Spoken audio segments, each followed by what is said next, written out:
has just spiked, breaking through the $4,200 mark again. But what's behind this sudden surge? Are we looking at the start of a new all-time high, or is this a bull trap?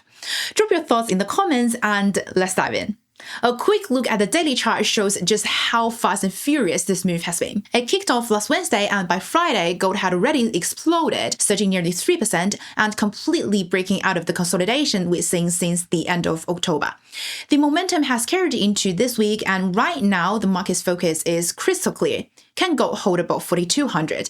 If it does manage to somehow stabilize above 4,200, the uptrend that started in August could become the next resistance level. And if we see a pullback, the previous breakout points at 4,100 and 4,050 could now act as key support.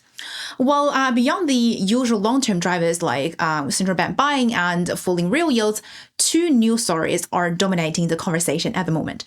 First, there's the AI bubble safe haven effect. Well, some traders think AI stocks are overvalued, and with some big tech companies rapidly ramping up debt, concerns about their financial health are growing. That's pushing money into gold. The classic safe haven logic is pretty straightforward, I would say. Second, and the one grabbing the most attention as well, is Fed rate cut expectations.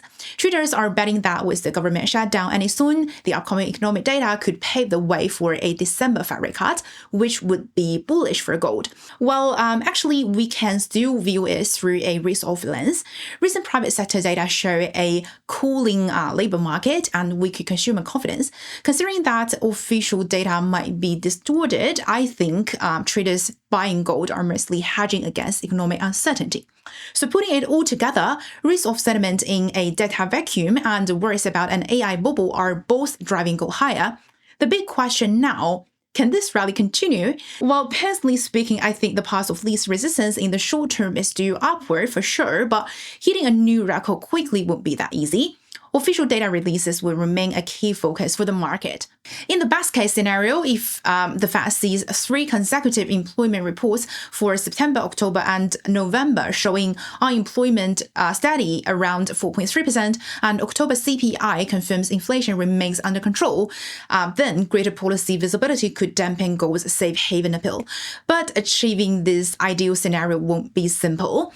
That said, unless the non-farm payroll suddenly show a sharp deterioration in the labor market, forcing the Fed into an emergency rate cut, or what we called Fed put, I personally think gold is more likely to keep trending up moderately.